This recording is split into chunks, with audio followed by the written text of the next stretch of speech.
Merry Christmas. Life is amazing. It's just mind-blowing.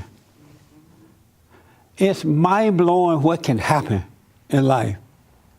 I was talking to a man yesterday who got married, and he decided, a young man too, he decided that he's going to be a good husband.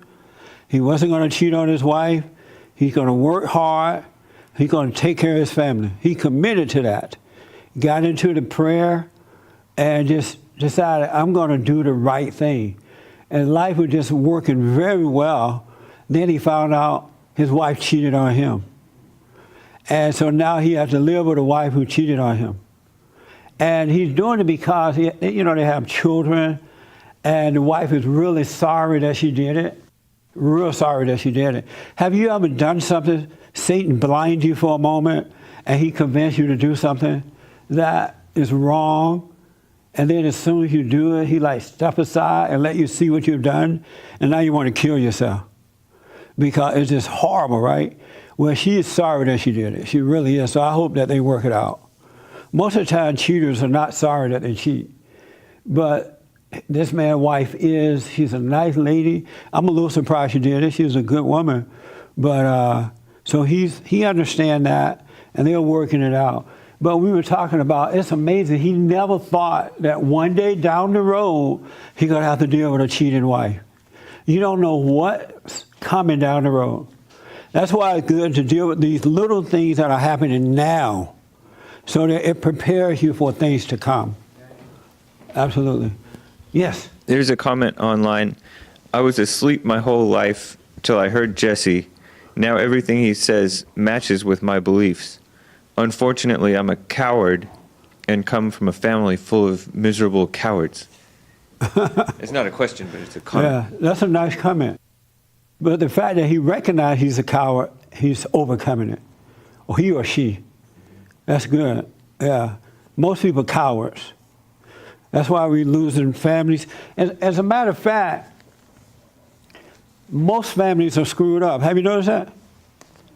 Most families are messed up. I haven't seen a well put together family in years. So I'm thinking it might be okay. One day, Mary, Jesus' mother, her name was Mary, right? And I'm bad at names. Mary and Jesus' brother showed up. Or they were waiting for Jesus on the outside of the synagogue or something. And someone said, Jesus, your mother and your brother is waiting for you. Are waiting for you outside.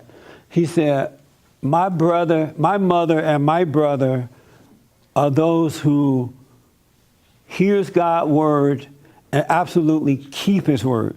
They do his word completely. That's my brother and those are my mothers and brothers. And so our blood family is not really our family. They're like a blood family, but our true family are those who hears God's word and do his word completely. Not the ones who sin, and call themselves children of God. Those are not your true brothers and sisters either.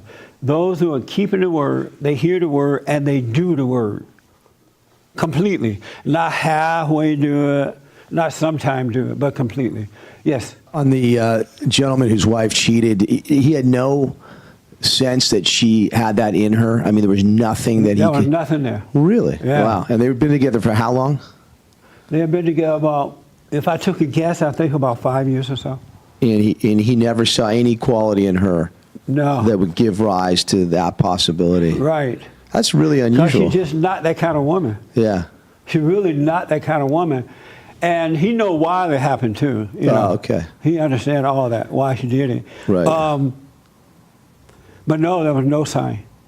Wow. And I'm happy they're trying to work it out because she's really sorry about it. Yeah. It's not like some men and women who cheat and they just say, oh, I'm sorry, but really don't mean it. Right. This is different. Right. Yeah. But yeah. And it's interesting talking to him about it. He said the way he found out that he could sense something had changed in her. He knew something, but he didn't know what it was. And cheating was the last thing he expected. And so he asked God to let him see What's wrong with this marriage? What's going on? Something wrong with my wife. What is it? And right after that, she came and told him. Isn't that amazing? So that's how he found out. She told him because she felt so guilty. And he told me yesterday that the guy that, he didn't know the guy or something, but the guy that she cheated with, right out, called him too and just totally apologized. Really? He's like, I was so wrong. It was just so awful. I feel like I'm going to hell. I'm truly, truly, truly sorry. Even the guy is sorry for it. Isn't that amazing?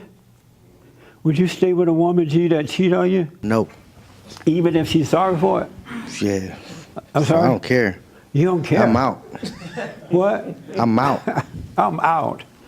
Goodbye. But how about if you cheated one time and you were sorry for it, when you want your wife to try to work it out? Nah, she better not keep me Why not? because I was a dog about it. Then I gotta No, if change. you were sorry, you weren't a dog. I don't know. If I really love her, I'll be like, oh, please. Right. But I don't know. What about with kids? How about if you had kids? That's a good Man. question. She'd be like, I have to swallow it, be so bitter. I'll probably stop having sex with her, though. Get her a new room. I don't even touch her no more. That would be a good idea. Yeah. But you need to, if she's sorry, man, you need to forgive her. I forgive her, send her if it to was a church. continuation of doing it, if she could do it continuously, then I wouldn't, I wouldn't be bothered with it. Yeah, I forgive her, but she got to get out the house. That's not forgiveness, G. You want me to go back I'll and sleep forgive with you, her but again? You gotta leave. This sounds like those Christians who said, I forgive, but I don't forget. That's amazing. All right. Yes, James. My comment is there was this prophet in the Bible that God forced him to stay with this. He actually made him marry this prostitute, and she kept on cheating on him, and he had to keep on taking her back. That's right. I think it was an illustration of what God does with us, Yeah. or with Israel. did And with what's the guy named G? Israel. Close. It was called Hosea. Well, G, you better get over that so that when you get married, you may have to deal with it. Because God gives you what your weakness needs. This person said, marriage can be difficult, but it's bigger than the two of you, especially if you have kids. It's not just Yeah. about you. That's right. It's about the kids once they're involved. Hosea was the prophet. Yeah. This person is asking, how would you ask God to show you something? I would say, God, show me something. Just that simple. Whatever it is you want to see, ask and you shall receive. As long as you don't doubt. Ask. And I remember, and I've told this story before, when I was growing up in Alabama, you hear the older people say, whatever you ask God for, if you don't doubt, He will give it to you. And as a kid, I believed that, right? And so I would be walking down the road and I would test it. It'd be like a bright, sunshiny day, no clouds or anything. And so I would ask God, God, if you are real, if it's true that I could get what I want, ask for, let it start raining. Let it rain right now. And down the road, it'll start raining just like that, in front of me. And that's the truth. It will rain. And then I remember one time I asked him to let it thunder. And he let it thunder. And I was like, wow, that's so cool. And so whatever you ask, whatever you want, and if you ask without doubting, you shall have it. Isn't that amazing? The reason most people don't get what they ask for is because they doubt it. And with doubt, you cannot please God. Anyone who has doubt cannot please God. So don't waste your time if you have doubt. You have to ask with faith. But yeah, just ask for what you want. Just say, give me this. Don't ask for a wife, though. I used to ask God for a wife, and every woman He gave me, I was going to Crenshaw Christian Center, and the preacher said, ask for a wife. And every woman that he gave me, I couldn't handle her. I was weak and pathetic with her, right? And so I just said, you know what, God, I'm not going to ask for a wife anymore. If you want me to have one, fine. If not, fine. Because I couldn't deal with them at the time. I was weak. So be careful what you ask for. Be careful. Yes, Hermes. Can you elaborate on what do you mean by when you say God gives you what your weakness needs? What do you mean by that? Let's say that you have fear of standing up to someone. For the rest of your life, you're going to run into people that you're afraid of. You can't tell the truth to. You're afraid of their reaction.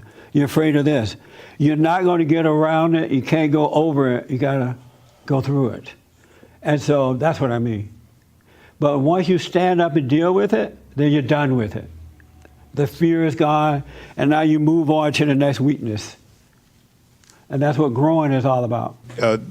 There's a verse in the Bible that talks about all that. I remember hearing, if you want courage, he'll allow calamity to come so that you'll be strong. If you are fearful, he'll bring terror to you so that you can learn to have strength. Yeah, God, if you want God doesn't courage, think like we think, huh? then he'll bring war to you. He'll allow those things to come to you. If you want a woman, you should be drawn to God, not to a woman. So he's going to allow those women to come to you so that you can learn to overcome. Yes, that's right. And the thing about him, he's not going to give you more than you can handle. Any more you can handle, but he's going to give you what you need. So he's not like we are. We don't want our kids to go through that. Oh, don't let them go through that. Take care of them. Watch out. Don't let them feel pain. And God doesn't think. If Jesus came right now, the Son of God, if you like come into this meeting and start speaking truth, there'll be a mob out there waiting to hang him and kill him because he would be politically incorrect. That's how deep it is. I saw a hand. Yes, sir. This person is following up with how to ask God to show you something. Yeah. They're saying, I guess because they know you, so ask with words. Yes, ask with words. Out loud. Out loud. Yeah. But when you return to the Father completely, and your nature become His nature, you don't really have to be asking anymore, because He already know your need. But on the way there, you can ask. I don't know if I might want to take that back, because you can ask God, you know what, God, give me courage, right? And you're like, okay. You want courage? And He'll give you all these things, just dump all this stuff on you, and you can't handle it. So I would just say, are they still paying attention? I'm sure. I would just say, God, let your will be done. Because a lot of times you ask for stuff that you can't handle. And because we don't know what we want, and we don't know what we need. So don't be asking. I take it back. Shut up and let God's will be done. Now, when you're going through a lot, let's say you're in increased pain because you messed up, you can ask Jesus to help you through this. You know, like, Jesus, give me your strength to go through this, and He'll help you. And that's kind of nice because you need help through things. But don't be asking for stuff. This is the person whose whole family is cowards. He said, my brother is a weak, pathetic man who chases an abusive girlfriend, chooses to be homeless, and wants everything for free and not work. And he's not right. He says, I'm not writing this to disrespect him. But what does it have to do with asking God? No, this is referring to the guy who said that he's a coward and his whole family are cowards. Right. But I would take my eyes off my family members and just work on myself. Let them go suffer and die. Thank you. And just keep your eyes on yourself. The greatest mistake you can make is to look at someone else. Let them go and work out the way they got to go in order to return to the Father. Because some people need to suffer. Some people don't follow consciousness, the mind of God. So they need to go through hell, and hopefully that hell will wake them up. So let your family members suffer. And don't worry about it. If they make it, fine. If they don't, fine. It's not up to you. It's up to God. This is good internet. Yeah, he's asking, what do I do if every time I tell someone the truth about themselves that can help them change, they quit talking with me in very upfront? I'm very upfront, but it's the truth. Do nothing. Go your way, because people don't have to accept what you're telling them. They have a right to reject it. They have a right to be angry. Let them go. Forget about them. Don't force it on it. If you notice with God, he doesn't force anything on us. He'll let us end up on Skid Row. He would allow us to end up in the worst situations.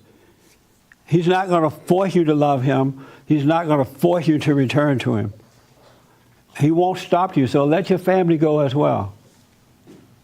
There's nothing worse than trying to impose the truth upon someone. So leave them alone. Leave people alone. People don't always want to hear from me either, and I'm okay with that. I'm not mad about it. I understand it, and I let them have their way. You can't force. God doesn't force his love upon anybody. Either you receive it or you don't. If you don't receive it, fine. If you do receive it, fine. That's how he feels about it. Yes. I think that's a monumentally important point, because I think a lot of us, here learn a lot of things from you, and it sort of becomes like a parrot, telling people that we're running into all these things, and it becomes deep, and it's a really problematic thing, and it's not God's love. Nope. When you're acting like that, and you feel disappointed in people because they're not listening to what you're saying and all that, and what you have to do is, like what you're saying, is look at yourself and go, why do I feel like this about this person? Because they're not listening to me. What will is coming across in me? Because if you look at that, you will realize that it's your will. This is all about. All ego. It has nothing to do with the truth. Just think about that. That's such a good point. The truth is not yours. It's a gift from God working through you. And so you take his truth and you offer it to someone else, and they don't accept it, and you get mad. That says something wrong with you. That says you don't really believe in God. Because if you believed in God, there's no way on earth or in heaven you would get mad at someone because they don't accept the truth from you. That's all ego. It says that you don't know what you're talking about, and that you lack love. You don't have love. But that's a very good point. And you have a lot of Christians and Muslims, and I don't know if the Jews do it. And what else we have out there? And those people that come by on Saturday. No, not the Mormon. Jehovah's Witness.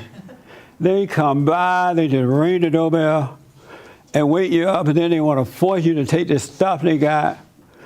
That's not of God. Really, it's not of God. God is not going to force you to receive salvation. He's not going to force you to receive love. And why should I? When people don't like the truth from me, they don't want to hear it, I'm totally fine. Fine. Go and die. Because that's what's going to happen. Unless you wake up somewhere down the road, of course. But I don't have a right to be mad at someone because they don't want to hear the truth. I hear a lot of Christians, especially those who quote the Bible. 1 John said, and then you say, well, I don't want to hear about 1 John. You just hate the truth. And then they go to 2 John. They still won't just leave you alone. Leave me alone. Let me do what I got to do. God doesn't force it. He never forced the truth on you. And on the way down the road, he'll kind of remind you, hey, you're making a mistake here. You better watch it. But if you ignore that, he'll let you jump into the ocean and kill yourself. He's not going to force love on you. Either you love him freely or you don't love him at all. It's just that simple. Isn't that nice to be that way? Yeah, I feel like it's nice. It feels nice to me. I was just going to add that the truth is sweet, and it's not of anger, it's not of being right and proving somebody wrong and any of that stuff. And that's the beauty of it, because the other way to communicate with people is all about ego, anger, he said, she said, and all of that. It's a completely different way of being. I wish that I was able to just hand over to you the truth. That you can just receive it, but not from me. It has to come from God. It is a different reality. It is a different world. And it's peaceful all the time. You never have conflict. You never have worry. You never have doubt. You can take it or leave it. It is so nice. And it never stops giving. It just keep on giving. And the more you get, the more you want. Like that guy said, the more you give, the more I want. I can't get enough of your love, babe.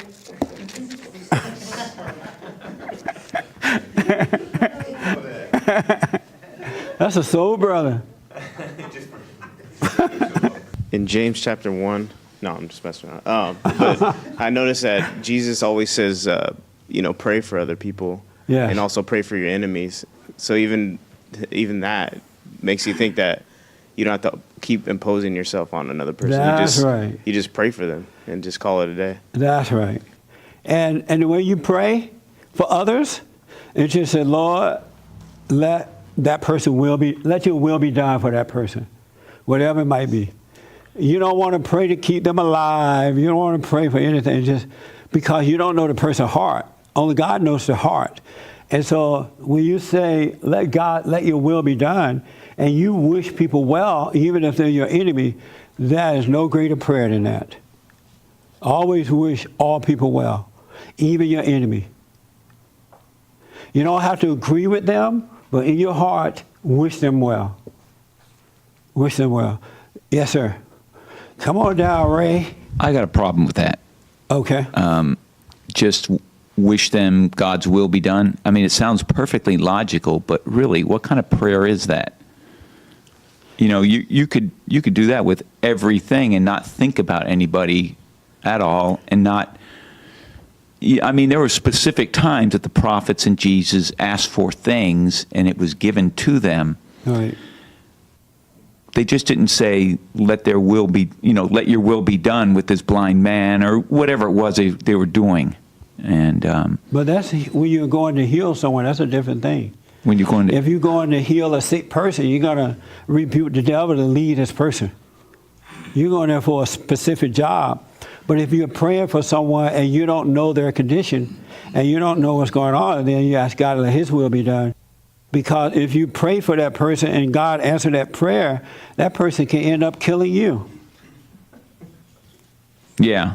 I mean, I've heard you say that before. I just didn't know the other side of it. Let's say mama is sick, and mama been so mean, and you kind of wishing mama would die anyway, but mama's sick, and now you feel guilty. Lord, please let mama stay alive. Heal mama. Lord, please, right? And then mama is healed. And as soon as she rises up out that bed, she come after you again. And you're like, Lord, kill mama. I was just playing. Well, then, how do you pray for your enemy? Let your will be done. Don't hate them. Love them. And then you pray for your friend by trying to heal them. If they ask for healing. Okay. Whatever. Wrong. I want you to meet Esteban. Go to the mic with Esteban. This is a good guy. Esteban is from Connecticut, and he found us on YouTube. Really liked what he heard, and called me up and went through some counseling sessions. And so he came here on Thursday to visit. And the counseling was helpful to you? Definitely amazing. In what way? Well, before I even started talking to you, I was, going through some stuff, a lot of bitterness, anger, resentment towards my parents. I was definitely really emotional, I would get mad easily. Someone said something, I'll be so angry against them for such a long time. And, it was controlling me. And as I went through counseling, I was able to really humble myself and eventually forgive my parents. And it's been such an amazing change, just a few months ago, but then it felt like a big, huge weight just like left me. Yeah. And it's so peaceful, so calm. If you want to be free, let the anger go. Forgive. For the only thing that's holding most people back is the unwillingness to forgive. And then those who try to forgive don't know how to forgive. You should never, ever, ever go and say, forgive me. Always tell them, I'm sorry for doing you wrong. I was wrong. That's forgiveness. Because most people will not forgive you. God will forgive you. He has it set up that way. But that's right. Let that go and everything else is easy. Because then you can reconnect to the Father. Before you enter into the kingdom of heaven, you must forgive. And all angry people have an unforgiving spirit. Everybody that has anger has not entered into the kingdom of heaven, so you don't know what we're talking about at this point. Your mind cannot conceive what God has to offer you, because that bitterness keeps you separated from God. And when you reconnect with Him, it's so simple. Your mind can never explain to you the ways of God, because your mind always make it seem big and difficult and a lot of work. But with God, the simpler you can make it, the better off you are. The more you let go, the more you come closer to Him. It's so simple, it's mind-blowing. It's not complicated. Simplicity is the way to go. I want to thank you, man. This is evil right here. There is a television show, I guess, called National Geographic. You heard about that station or network, whatever it is? It's a magazine. It's a magazine? But don't they have a TV show too? Yeah. Thank you. He's already corrected me. Sorry. Remind me to never get married. No, I'm kidding. Well, they have a magazine that's coming out in January, I guess. It might be already out. Is it already out? It's out already. But it's their 2017 edition for January. And on this magazine, it says, as part of its January 2017 issue, exploring our evolving understanding and definition of genders. So they try to understand genders. National Geographic is featuring a 9-year-old transgender rights activist. This boy is 9 years old, and his name is Avery Jackson, and he's on the cover of this magazine. And it says that for the first time, a trans person has made the cover of a magazine. And so what they have on this magazine, this 9-year-old boy dressed up like a girl. He looked just like a girl. And he's sitting up there posing like a little girl. And they made a video of this boy speaking, and he's talking about how nice it is to be a girl. He's always wanted to be a girl, and he's happy to be a girl, and there's nothing wrong with transgender. And even as a little boy, he would climb trees and do the tomboy thing, and he's finally a girl. He could be a girl. I think he still has the body part thing going on there, but in his mind, he thinks he's a girl. And when I saw that video and I read that article, I put a comment on there, and I said, in short, I said, this is evil. And I said that these parents hate their son. And then I put hashtag weak father, hashtag evil parents. And then I put so sad. Can you imagine? Did you ever thought that one day in America, we're going to have parents who will allow their little children, boys and girls, to dress up as a boy or a girl and go that route. Encourage that and think that is fine. That is pure evil. I wouldn't be surprised if this boy doesn't commit suicide by the time he's 18 years old, because this is not a healthy road to be taken.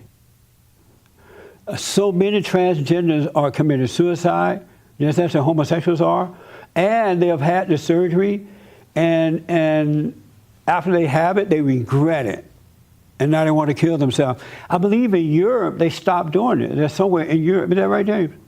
Remember we had a guy on the show that does that? There was, I'm not sure about Europe, but Johns Hopkins University stopped. They stopped doing it. Stopped performing those surgeries because the people regret it later. Can you imagine taking your body part off, your natural God given, and then putting on a false part, and now you're stuck with it? And then Satan step back and let you see you made a fool out of yourself? But now you're stuck with this thing. This is evil. This should not be happening. It's amazing that parents can do this to their little children. Little kids don't know what they want at the time. They go through all kinds of emotions and, I guess, feelings and thinking about things. They have no idea, and they have allowed this boy, 9 years old now, and then they have a video of him, and you can tell that they trained him exactly what to say and how to say it, and the emotions to put in with it. And if you are an emotion person, it will grab you and convince you it's all right to be that way. Because it goes for your emotions. And you lose logic and you go along with hell. These parents are evil for doing this. And they're going to live to regret it. And the father, he has to be pathetic to let this happen to his little boy. But that's what we have in America today. Yes, James? Online, Selena is asking, how do you find your true self? What other than prayer do you do? That's a good question. First of all, I stay with prayer every day, and I'm learning to stay in prayer all day. But you go inside yourself and seek God. The kingdom of heaven is within. And the first step is to know in your heart that you're wrong the way that you are, that there is something wrong with me. I'm wrong for being angry. I'm wrong. I might not know how to overcome it, but I'm wrong. That's the beginning of salvation. So what I would advise is that you get a copy of my silent prayer and just sit still, go within and just watch, and everything will be revealed to you. But you got to calm down so God can catch up with you and guide you. And keep it simple. Very, very simple. But you got to get to know yourself. That's a very good question. So, this little boy name is Avery. His parents are evil. And this is happening more and more. Can you imagine that the children of the lie is trying to convince us to say that this is fine? There's nothing wrong with that. They're trying to convince us to do it, and unfortunately, a whole lot of people are going to say it. Just like they did with homosexuality, they market this stuff really well. They attack you if you disagree, and then they get the Christians, some Christians, liberal Christians, to accept it, and then they make you angry, and now you're saying, yeah, maybe I'm wrong about it. You're not wrong about this. This is good versus evil. And we gotta be aware and not give in to this stuff. Next thing you know, your little boy or little girl will be coming home, Daddy, I'm a girl. I'm not really a boy, because some stupid teacher told them that at school. And I want to talk about, this is where I want to get to. Have you ever heard seek and you shall find? Anybody ever heard that? Okay. Who know what that means? He did like this. What do you think that means? If you seek the Lord, if you're seeking the Lord and seeking right, you'll find it. It just specifically the Lord. If you seek him, how do you seek?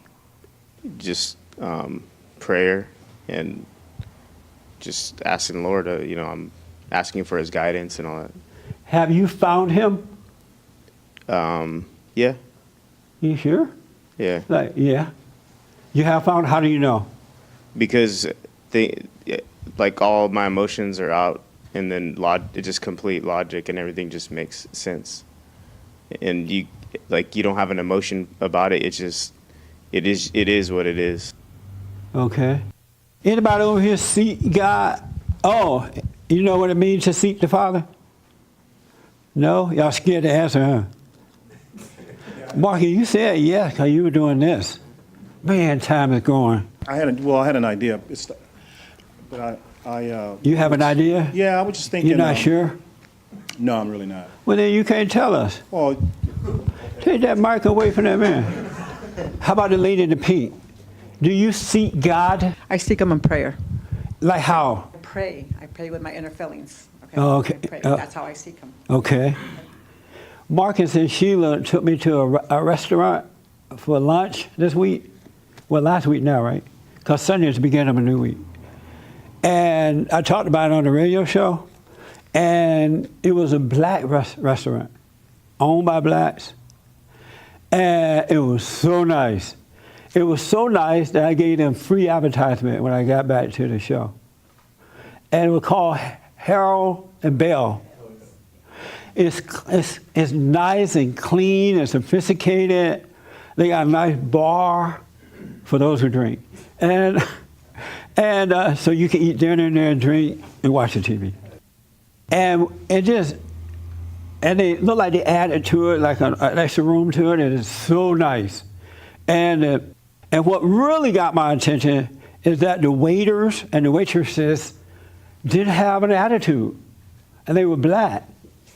And they did not have an, they were like friendly. Wasn't they friendly? And they made you feel like they want you there. They didn't come up on you like, what are you doing here? You know? It was like going to a white cafe. Sounds like it was better. It was really, and the food, made you want to slap your mama. It was so good. So I'm just so happy to see it. I've been telling everybody about it. And I thank you guys for taking me there. It was really, really nice. It's in a not a very welcoming neighborhood, but make sure you take your gun with you or something.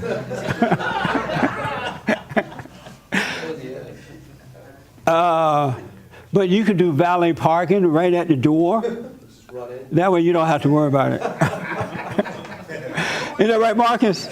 Isn't that right? That's right. Yeah, you do valet parking so you'll be safe. And I think the valet is about $5 or something. It's worth it. A life is worth more than $5. But the experience is really, really nice. It really, really is. So if you ever want some soul food, I had jambalaya. And Sheila had gumbo filet. And Marcus had fried fish on buns, open bun. Red snapper. It was really, really a nice moment. But anyway, God said, seek first the kingdom of heaven, and you shall find it, right? And so here's what I realized is that, and I'm going to give you some scriptures on it in a minute, is that the fact that you realize you need to seek it, you've already found it. Because you're yearning for something that you know was lost, but just forgot what it was. Because when we come into the earth, we know the Father as children. We come in innocent, and then we're born into a sinful family, and then we turn sinful because we hate our parents, we hate the hell we're going through. And so you know the Father. You have a relationship with the Father. You just forget it. And so there is something deep down in you that is reminding you that something is missing. Something deep in you lets you know that something is wrong. I have all the friends, I have all the money, I live in a beautiful area, I have a great job, but something is missing. And so the moment you realize that, in that very moment you found God. And then you start to grow. The only problem is that most people don't stay with it. They don't leave the cup open. They don't leave it empty so that God can continue to fulfill it, fill it up. You don't hold on to it, don't attach yourself to anything, and then God will fulfill that all the time. You'll start to just grow. But you already have it when you recognize something is missing. And you just forgot. But if you stay in prayer and stay with it, stay quiet, be aware, the mind of God, you will start to see it. And don't stop. Don't give up. Stay with prayer. A lot of people fall away because now they feel better, and they go back to their old habits, and they go right into hell. It's best not to even seek God if you're not going to stay with it. Because something in the Bible that says, like, he take the demons away from you. I'm paraphrasing. But then when you turn away, he brings 7 more or something that attack you. Something like that, right? Do you know the scripture? Yeah, it says when they get the demon out, he returns looking for a home, Yeah. And if you let it in, he's gonna return with 7 demons, worse than the first one. So you have to be more and more open, stay open, but you've already found the Father, and you will see that you have. You just forgot about him. Most people don't. They know something is missing, but they cover it up with other things: sex, movies, lies and video games, all that kind of stuff. Drinking. But if you're truly seeking him, you've already found him. Just stay with it. Don't stop. Stay with it. Even if you should step backwards, you mess up on something. No big deal. And don't judge it. He said analyze thought. You can't analyze thoughts. You did use the word analyze, right? Yeah. This is a spiritual battle. There's nothing you can do. And you got to accept that if you want God to take over your life. Of yourself, you could do nothing. So let go of all that stuff. You don't know anything, and of yourself, you could do nothing. The ego doesn't want that to happen because it's the nature of Satan, and it will die, and it doesn't want to die. That's why I try to convince you, you need to be doing something. You need to be figuring this out. You need this. You don't need anything. You need to let go. You need to turn around and go the other way. And then you'll know God. It's simple, folks. It's so simple, it's amazing. But you got to stay with it. And the more you get, the more you learn. The more wisdom he gives you. But you got to be serious about it. And when I say serious about it, I don't mean like serious. You know what I mean? I mean like stay with it, serious kind of thing. And you're still going to have fun. A lot of people don't want to stop doing it because it looks like you're not going to have fun. You're going to have better fun. I have so much fun. Even when I'm by myself, I'm having fun. Because you're constantly discovering. And you're at peace. And you want for nothing. Identify with people, places, and things. And you see that you are the son of God. He is your father. Or daughter of God. He is your father. And you see that Jesus is your brother. And you see that whatever he owns is yours too. So you don't have to worry about things. As a matter of fact, you wouldn't even have the desire to seek and find God if the desire was not already there. It's something there that's letting you know something's missing. He loves us enough to have done that for us. Yes, Ed? One of the interesting things about seeking you shall find, seek anything and you're going to find that. If you want That's cocaine, right. you're going to find it. If you want a good time with a good time person, you're going to find That's that. deep. Whatever it is you find, Yeah. you've been seeking it. And it's a good thing to know when you reach something, you go, oh, I guess this is what I was looking for. Maybe this ain't the answer. That's right. Whatever That's a you're very looking good for, you're going to point. find it. Yeah. And the thing about this way I'm telling you, it's so amazing. And it's nothing what you can imagine. And then it's like I said, the more you give, the more you want. But he showed you how to relax so he can give you more wisdom. Just like Satan control you, he'll control you too. Ask and it will be given to you. Search and you will find. Knock and the door will be open to you. Everyone who asks receives. Everyone who searches finds. Everyone who knocks will have the door opened. Is there anyone among you who would hand his son a stone when he asks for bread? or would hand him a snake when he asked for a fish? If you then, evil as you are, know how to give your children what is good, how much more will your Father in heaven give good things to those who ask him? I like it when you say evil as you are. Huh? Because most people don't know or won't admit that they're evil. Human beings are evil. Isn't that amazing? I'm not going to ask anyone to raise your hand about being evil today, but I want you to see that you're evil. And once you see it, don't judge it. Have no opinion about it. Just watch it. Don't call it good. Don't call it bad. Don't call it right. Don't call it wrong, because you don't know right from wrong. And Satan can be like presenting that to you, and he could be setting you up to make you judge, to make you make a decision. And every man and woman who judge are playing God. And as long as you play God, you should never know God, because you're your own God. So whenever you make a decision, you're judging. You're playing God. And that's what the sin is. The sin is not smoking a cigarette. The sin is not having sex out of wedlock. The sin is not all that other stuff. But as a result of playing God, your ego is now growing and it hunger for the world. So you go out and have sex and smoke cigarettes and because you have all this guilt and stuff.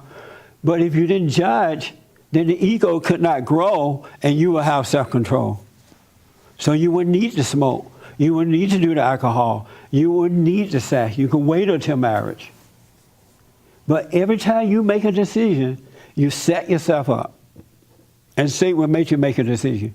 I just wanted to say that this kind of message about, seeking and finding, I realize is really important for me because it implies no effort. And, I'm so used to having effort in things that I do, and it just kind of reminds me that there actually is no effort in the process at all. And it just makes it really simple and sweet rather than trying to go after something in some sort of egotistical way. Educated people, intellectual people, whether it's folks who've learned the Bible or gone to some universities, they have all kinds of degrees, it's almost impossible for them to accept the fact that of themselves they can do nothing. The ego will, because all that education puffs them up, the Bible puff up the readers, and the ego won't let you because it tells you, you already know the scriptures. You already know this, and it won't let you let go. Satan uses it against you. You're absolutely right about that. It's almost impossible. In Luke 11, chapter 11, 9 through 10, it's amazing that I'm trying to read and I don't know how to read. I'm the worst reader, but I like it. I like to put myself out there so I can get over it. So I say to you, ask, and it will be given to you. Search, and you will find. Knock, and the door will be open to you. For everyone who asks receives. Everyone who searches finds. Everyone who knocks will have the door open. What father among you, if his son asks for a fish, you will give him a snake? Or if he asks for an egg, you will hand him a scorpion? If you then, evil as you are, do you see yourself as being evil? No, I don't see myself as evil, but I know I have some evil ways. Yeah, but you don't know that you're evil. No, I do. I guess I do, yeah. You see yourself as evil?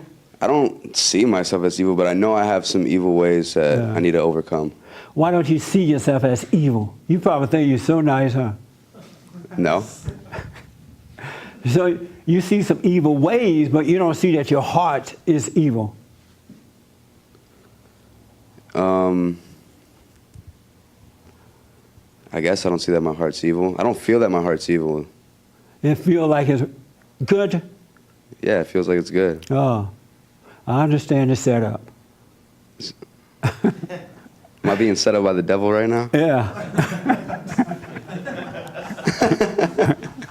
So do you think you could have evil ways, some evil ways, and have a good heart? No. Yeah. You So can't. I'm evil. Right. You're evil to the core. And that smile, it fools everybody until you No, get I'm them. not. I just feel awkward now because I feel like I'm in a room full of good people. No, you're not. But I'm not. Yeah. That's right. That is a lie from the devil. Satan is like, oh, you just admitted you're evil. Now all these good people looking at you. He's lying to you. Yeah. He's totally lying to you. But to see it is enough. Don't be mad about it. Don't judge yourself about it. And to overcome it is simply to admit it, to see it. Yeah, I try not to think about it, like, or else I'll drive myself crazy. I feel Yeah, like. only because you're judging it. Yeah. If you don't have it, you need to see it, but don't have an opinion about it. Don't say, oh, I'm an evil Feel person. sorry for yourself or nothing. like- Right. Yeah. Just see it. That's all you need to do, and pray, and it will change. Okay. That makes sense? Yeah, I try to stay in the. Yeah, that makes perfect sense. Are you doing the prayer? Honestly, I fell off. Like, I was doing it, but I'm going to get back on it tonight. Man, I urge you to get back on it. And correct me on this if I'm wrong. Didn't somewhere, you remember that guy John the Baptist? Didn't he tell his disciples, in your very center, there is someone you do not recognize? One of the John said it. Yeah, it's there. And the moment you start seeking, you have him. Now, Satan will try to convince you that you don't, but you do. He's right there with you. He's been there all along.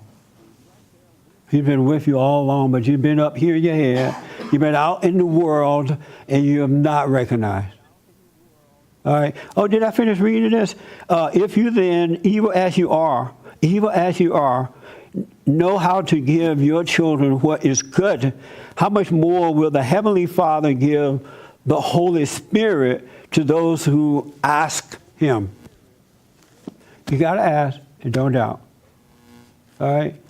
But don't stop seeking. Look how you stopped seeking already. On the run, and you stop praying. I give thanks to God every morning for waking up, for another day of life. That's not enough. The children of Satan waking up every day for life. Yeah. And I'm sure the children of the devil get up, thank you for life. You ask someone, how you doing? I'm alive. Sound miserable. What? Those people usually are miserable. I'm grateful to be alive, but I want to have peace in my life. Christ came that I might have peace.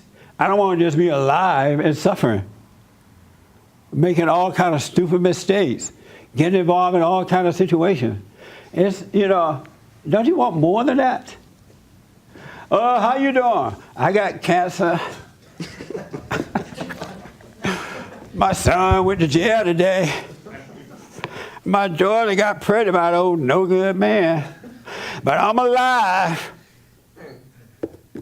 It's greater than that. God wants much more than that for you. You're lucky to be alive so that you can repent and maybe get a chance to live. But you want to live, you want life. That make sense? No? Well, here's what I recommend. I'll take your question. I got to wind down. Here's what I recommend. Do what you want. I would go within and seek the Father, and I would stay with it. I invite you to download my quiet prayer. Go to rebuildingtheman.com/church. And I'm a witness because I've been doing it now 28 years, maybe a little more. And I've seen people fall away. They start doing it, and that has encouraged me to stay with it. But I stay with it because I see how God has taken over my life and how he's changing me, how he's giving me peace, and he's just fulfilling my life. Wisdom is amazing. He give you wisdom. It is amazing. Lord, teach me how to treat my neighbor. And every day I want you to teach me how to love my friend. Lord, fill me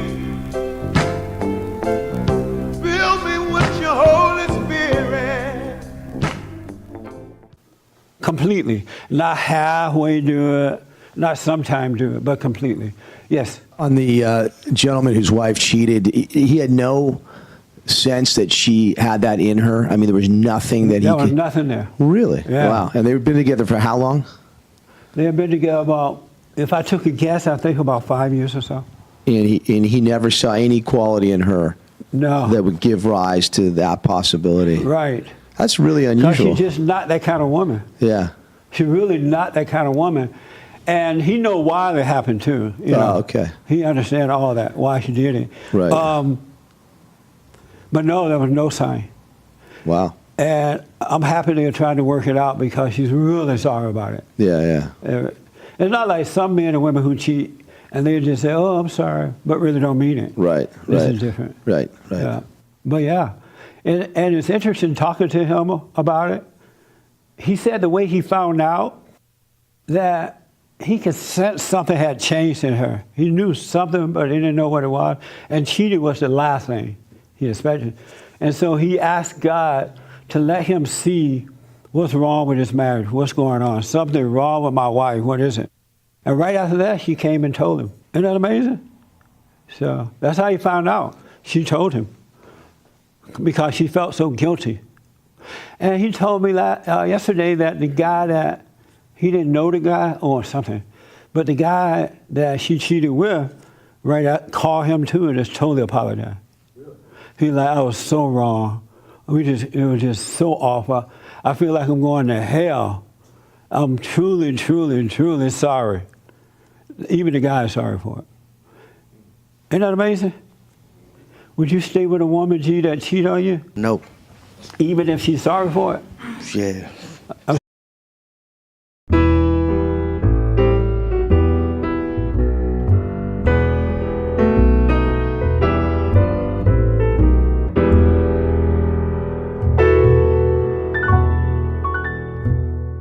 Merry Christmas. Life is amazing.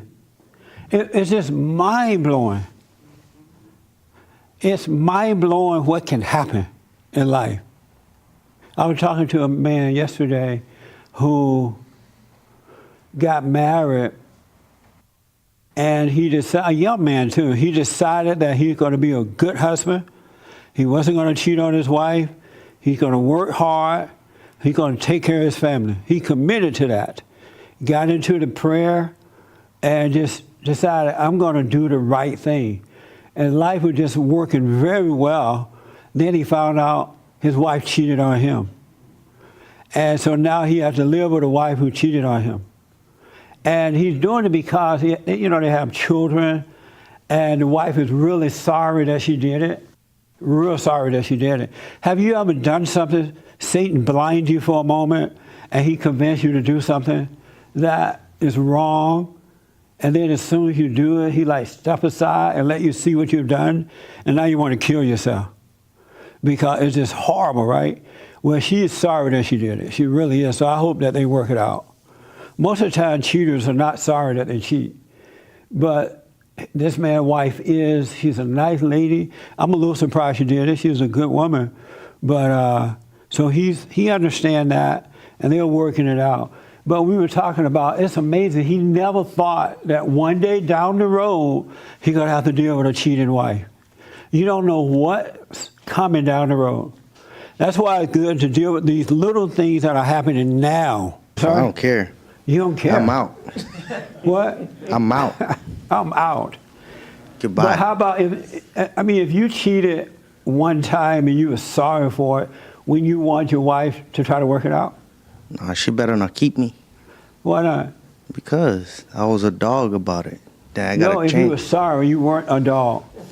I don't know. If I really love her, I'd be like, oh, please. Right. But I don't know. What about with kids? How about if you had kids? That's a good Man. question. It'd be like, I have to swallow it, be so bitter. I'll probably stop having sex with her, though. get her a new room. I don't even touch her no more. That would be a good idea. Yeah. But you need to, if she's starving, man, you need to forgive her. I forgive her, send her if it to was church. a continuation of doing it, if she could do it continuously, then I wouldn't, I wouldn't be bothered with it. Yeah, I forgive her, but she got to get out the house. That's not forgiveness, G. You want me to go back and sleep with her but again? You gotta leave. This sounds like those Christians who say, I forgive, but I don't forget. That's amazing. All right. Yes, James. My comment is there was this prophet in the Bible that God forced him to stay with this. He actually made him marry this prostitute, and she kept on cheating on him, and he had to keep on taking her back. That's right. I think it was an illustration of what God does with us, or with Israel. And what's the guy named G? Close. It was called Hosea. Well, G, you better get over that so that when you get married, you may have to deal with it. Because God gives you what your weakness needs. This person said marriage can be difficult, but it's bigger. So that it prepares you for things to come. Absolutely. Yes. There's a comment online. I was asleep my whole life till I heard Jesse. Now everything he says matches with my beliefs. Unfortunately, I'm a coward and come from a family full of miserable cowards. It's not a question, but it's a comment. Yeah, that's a nice comment. But the fact that he recognized he's a coward, he's overcoming it. Or he or she. That's good. Yeah. Most people are cowards. That's why we're losing families. As a matter of fact, most families are screwed up. Have you noticed that? Most families are messed up. I haven't seen a well put together family in years. So I'm thinking it might be okay. One day, Mary, Jesus' mother, her name was Mary, right? And I'm bad at names. Mary and Jesus' brother showed up. Or they were waiting for Jesus on the outside of the synagogue or something. And someone said, Jesus, your mother and your brother is waiting for you. Are waiting for you outside. He said, my mother and my brother are those who hears God's word and absolutely keep his word. They do his word completely. That's my brother and those are my mothers and brothers. And so our blood family is not really our family. They're like a blood family, but our true family are those who hears God's word and do his word completely. Not the ones who sin, and call themselves children of God. Those are not your true brothers and sisters either. Those who are keeping the word, they hear the word, and they do the word. Than the two of you, especially if you have kids. It's not just about you. That's right. It's about the kids once they're involved. Hosea was the prophet. Yeah. This person is asking, how would you ask God to show you something? I would say, God, show me something. Just that simple. Whatever it is you want to see, ask and you shall receive. As long as you don't doubt. Ask. And I remember, and I've told this story before, when I was growing up in Alabama, you hear the older people say, whatever you ask God for, if you don't doubt, he will give it to you. And as a kid, I believed that, right? And so I would be walking down the road and I would test it. It would be like a bright, sunshiny day, no clouds or anything. And so I would ask God, if you are real, if it's true that I could get what I want, ask for, let it start raining. Let it rain right now. And down the road, it'll start raining just like that, in front of me. And that's the truth. It will rain. And then I remember one time I asked him to let it thunder. And he let it thunder. And I'm like, wow, that's so cool. And so whatever you ask, whatever you want, and if you ask without doubting, you shall have it. Isn't that amazing? The reason most people don't get what they ask for is because they doubt it. And with doubt, you cannot please God. Anyone who has doubt cannot please God. So don't waste your time if you have doubt. You have to ask with faith.